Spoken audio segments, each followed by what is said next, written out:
드라마 도깨비의 한 장면.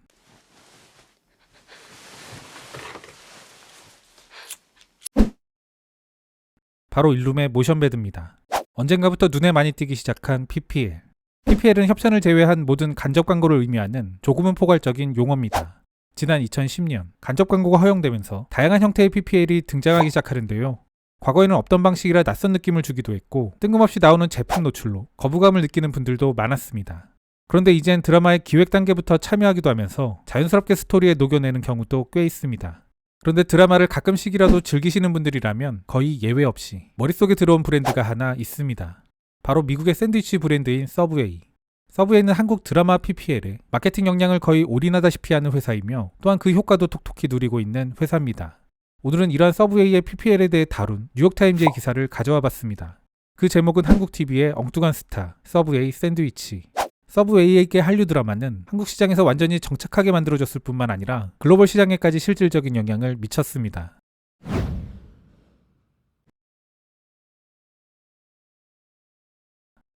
한국의 드라마 더 K2. 한 남자가 치료를 받고 있다. 죽음의 가장자리에서 그는 피크닉에 얽힌 추억을 떠올린다. 이 회상씬에서는 서브웨이 로고가 선명한 샌드위치를 카메라가 부드럽게 잡고 그들은 청량음료와 함께 그것을 먹는다. 이런 디테일은 실수가 아니다.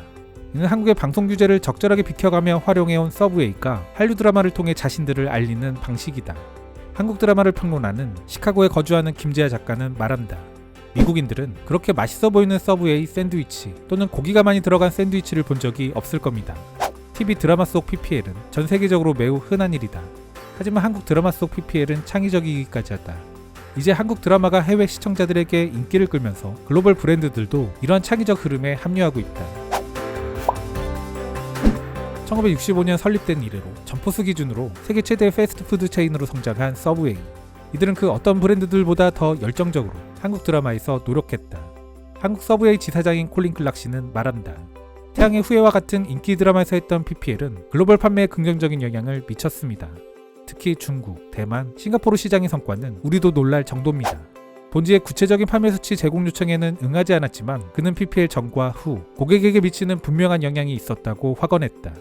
서브웨이가 한국 드라마에서 실시한 PPL은 지금까지 총 17개에 달한다. 이로 인해 많은 사람들이 이 회사의 콜드컷을 볼 수 있었다. 전 세계 2억 3천만 명 이상의 유료 회원을 보유한 넷플릭스는 한국 드라마에 접근하는 가장 쉬운 관문으로 자리 잡았다. 지난 12월 한국 드라마 기대작 스위트홈이 넷플릭스에서 개봉했을 때 2200만 명의 시청자가 이 드라마를 시청했다.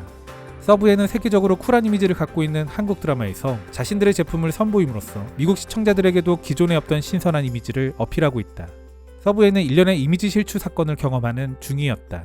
아일랜드 법원은 서브웨이에서 사용하는 빵은 빵이 아니라는 결정을 내렸고 그들이 사용하는 참치가 가짜라는 의혹으로 인해 조사도 받았다. 그러나 TV 드라마에서 서브웨이는 밝은 색상이 인상적인 깨끗한 상점의 모습으로 비즈니스 미팅, 사교, 아름다운 커플의 데이트 장소 등의 역할을 한다. 쿠키와 차 대신 한국의 노인 캐릭터는 서브웨이 샌드위치를 준비한다. 한국의 인기 드라마 사랑의 불시착에서 북한 군인과 남한의 사업가는 서브웨이 샌드위치를 통해 공통점을 찾기도 한다. 개인적으로 기발하다고 느꼈던 PPL 중 하나는 드라마 아람브라 궁전의 추억에서 등장한 서브웨이 PPL입니다. 이 드라마는 증강현실 게임을 다룬 드라마로 서브웨이 샌드위치를 게임 아이템으로 만들었습니다. 하고 회복력을 올려주고요.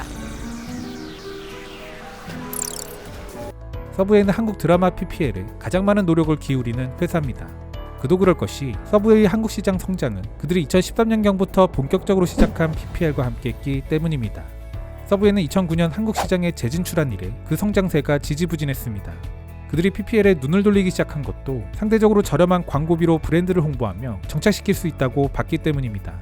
이제 한국 시장은 서브웨이가 아시아에서 중국 다음으로 많은 매장을 확보한 국가가 됩니다.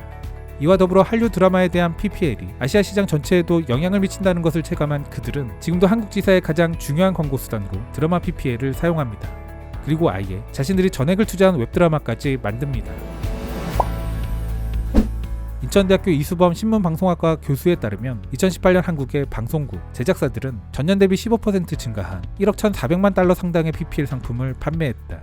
2016년 태양의 후예의 PPL 단가는 이전의 3배 가격이었음에도 불구하고 완판되었다. 과도한 PPL로 인해 일부 시청자들로부터 비판을 받을 정도. 파파존스 피자와 같은 다른 미국 회사도 한국 드라마에서 PPL을 하기는 하지만 서브웨이만큼 유기적으로 이를 잘 활용한 회사는 없다. 김지아 작가는 이런 종류의 광고가 온라인에서 격렬한 논쟁을 불러오는 주제가 되기도 했다 말한다. 일부의 팬들은 과도한 PPL이 드라마 줄거리의 전개를 방해한다며 시청을 중단하겠다는 불만을 드러내기도 한다. 김 씨는 이러한 서브웨이의 한국 드라마 PPL에 대해 다음과 같이 말한다.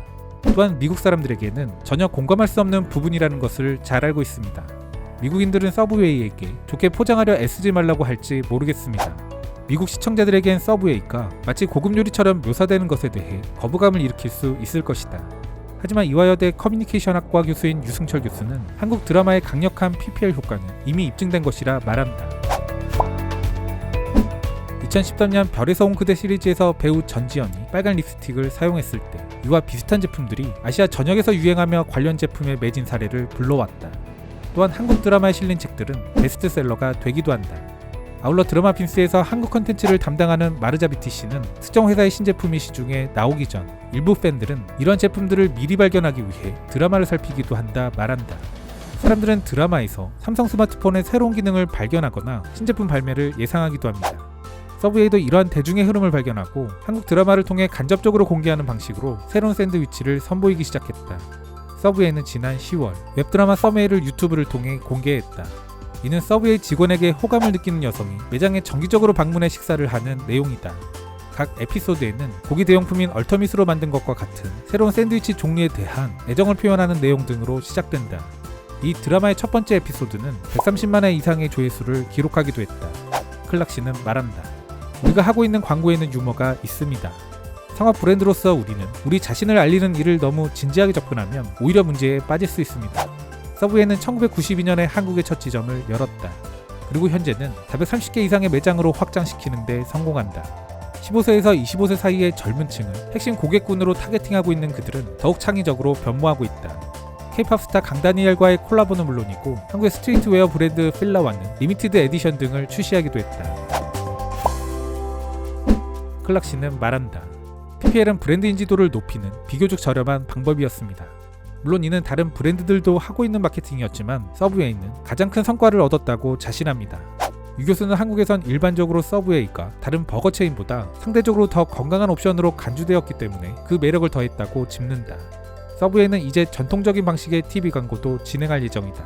또한 한국의 방송통신위원회는 지난 1월 지상파의 중간 광고를 허용할 것임을 발표했다. 그렇다 하더라도 PPL은 사라지지 않을 것으로 보인다. 클락 씨는 지상파 광고의 단가는 너무 비쌀 뿐더러 일반 정규 방송은 휴대폰으로 드라마의 에피소드를 스트리밍하는 고객에게는 도달하지 못한다고 지적한다. 게다가 PPL이 완전히 자리 잡으면서 한국 드라마 속에 하나의 줄거리 요소로 적절하게 사용되고 있다고 말한다. 기사에선 다루지 않았지만 저는 여기서 대형 매스미디어의 힘과 영향력이 줄어드는 측면도 보입니다.